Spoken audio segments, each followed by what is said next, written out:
Good morning বন্ধুরা, আজকে ভিডিওটা আমার আপলোড করতে দেরি হয়ে গেল। আমি সত্যি ভীষণ অসুস্থ হয়ে পড়েছি। কি আর বলবো, ভীষণ অসুস্থ। তো আমি আজকে কলকাতায় চলে যাচ্ছি, আমার ভাড়া বাড়িতেই চলে যাচ্ছি। দেখো ডলি রেডি হয়ে গেছে, আর মা এই এসেছে ওকে একটা গাছ দেওয়ার জন্যে।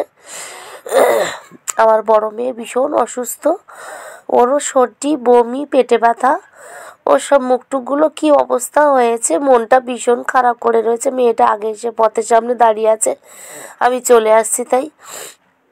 আর এখানে সব মা ওই পেছনে আসছে, আর বাচ্চা কাচ্চা সব ওই ডলি ডলি তোরা চলে যাচ্ছিস, তাই ওই দেখছিল। তাই আমি একবার এদার একবার ওদার ক্যামেরাটা করছি বন্ধুরা।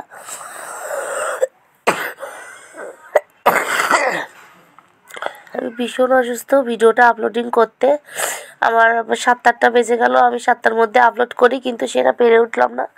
তো আমার বড় মেয়ে সত্যি দেখো, ওর ভীষণ মনটা খারাপ, তা আমি ওকে রেখেই চলে আসছি। আমারও শরীর, আমার যে কি মাথা ব্যথা, ভীষণ মাথা ব্যথা, ভীষণ মাথা ব্যথা, আর তাইতে ঠান্ডা লাগছে, ভীষণ শীত করছে, ভীষণ কষ্ট হচ্ছে। আর আশেপাশের মানুষের এত রাগ আমি আসাতে, কি বাড়ির লোক কি বাইরের লোক সবারই রাগ আমি আমার মেয়ের কাছে যাওয়াতে।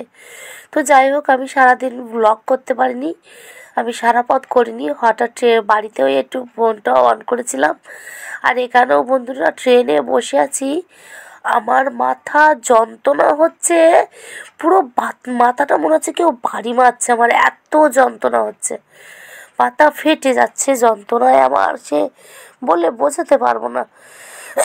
তাই দেখো পুরো ফাঁকা ট্রেনে বসে আছি, আমার ডলি এই পাশে, আর এই যে এরা পাশে মাসিমা ছিল, ওই বলছিল যে তোর কত কষ্ট দুঃখ এসব বলছিল। উনি খুব ভালো বলছিল, মেয়েদের কপালে প্রথমে সুখ না হলে জীবনও সুখ হয় না। তা আমি সেটা মানি না, আমি সত্যি সুখে আছি বন্ধুরা, আমি ভীষণ সুখে আছি। প্রথম জীবনে সুখ না হলেও পরে সুখ হয় যদি মানুষটা ভালো হয়। এই দেখো বন্ধুরা, পায়ে গরম জল পড়েছে, এই দেখো এই গরম জল পড়েছে, এই লাল হয়ে আছে, এগুলো সব লাল হয়ে আছে, পায়ে এই মাত্র গরম জল পড়েছে। এই দুটো এই পাউরুটি ছিল, এই এতে এইটা পাটা লাগিয়ে এনেছে, আর চা করতে গিয়ে এই চাটাই পড়েছে আমার পায়ে চা করতে গিয়ে। আর এইটুখানি চা রয়েছে, আর একটু টোস্ট আছে, দিয়ে খাবো।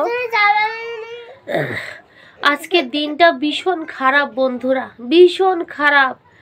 আমি কালকের থেকে আমার এত শরীর খারাপ, এত মাথার যন্ত্রণা, এত কষ্ট হচ্ছে যে ওর থেকে মনে মরণ বোধহয় অনেক ভালো, আমার এত কষ্ট হচ্ছে। তার উপরে বড় মেয়েও অসুস্থ, বড় মেয়ের পেটে ব্যথা, লুজ মোশন হচ্ছে, তারপর বমি করছে। তার উপরে আজকে দেশ থেকে চলে এসেছি, এসে দেখি ঘরে দরজা খোলা, দরজা চাবি দেওয়া কিন্তু দরজা খোলা। ঘরের মধ্যে দেখো এই বিছানা পেতেছি, এই বিছানায় পুরো বিড়ালে বমি করে ভর্তি করেছে, পুরো বিড়ালে বমি করে দিয়েছে। আর ওই দেখো মেঝেতে দেখো কালো কালো কি, এসব কালো কালো কি পটি করেছে কি জানি, বিড়ালে পটি করেছে না ইঁদুরে পটি করেছে, সারা ঘর ফেনাইল দিয়ে মুছেছি, এত মাথা ফেটে যাচ্ছে, বমি আসছে, আমার কি কষ্ট হচ্ছে, তাও দুবার করে মুছেছি ফেনাইল দিয়ে।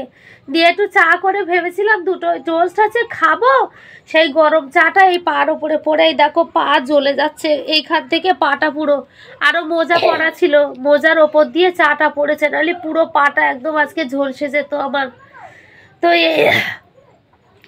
তো আমার অতিরিক্ত শরীর খারাপ বন্ধুরা, সে বলে বোঝাতে মানে ক্যামেরা অন করতে আর ইচ্ছা হচ্ছে না।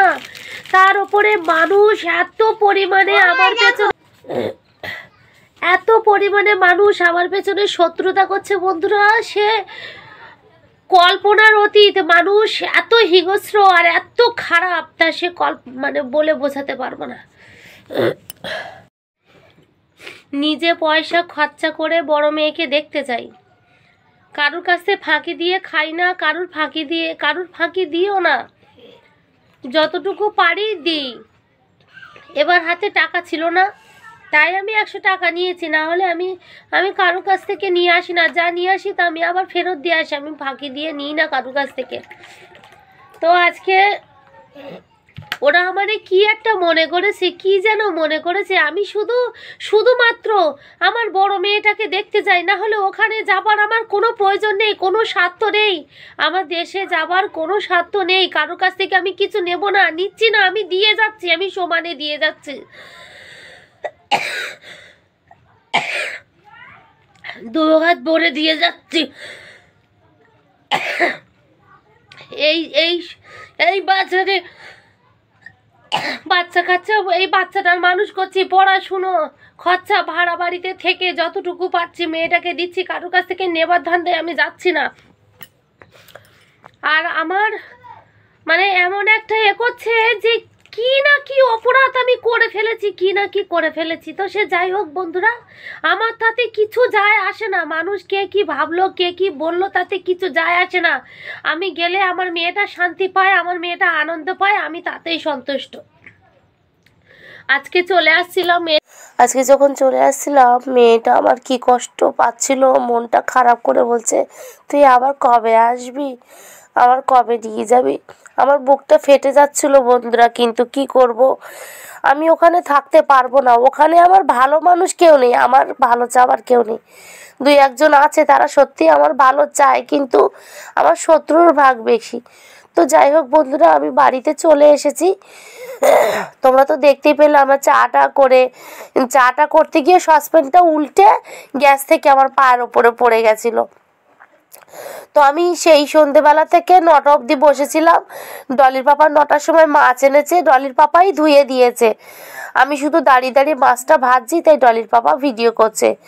তো বন্ধুরা, এইখানে আমার ব্লগটা শেষ করছি। তোমরা সবাই ভালো থাকবে, সুস্থ থাকবে। আর আবার একবার বলি, হ্যাপি নিউ ইয়ার, নতুন বছর সবাই আনন্দ করো, ভালো থাকো। আর আমার ডলি দেখো ঘরের মধ্যে দুষ্টুমি করছে। তো এই করে বলে টাটা বাই বাই করলাম। দেখো ওর পাপা জ্যাকেটের মধ্যে পড়ে চুপ করে বসে আছে, সত্যি 10টা অবধি জেগেছিল, সকালবেলায় উঠেছে আর 10টা অবধি জেগে আছে, খাওয়া না দাওয়া না।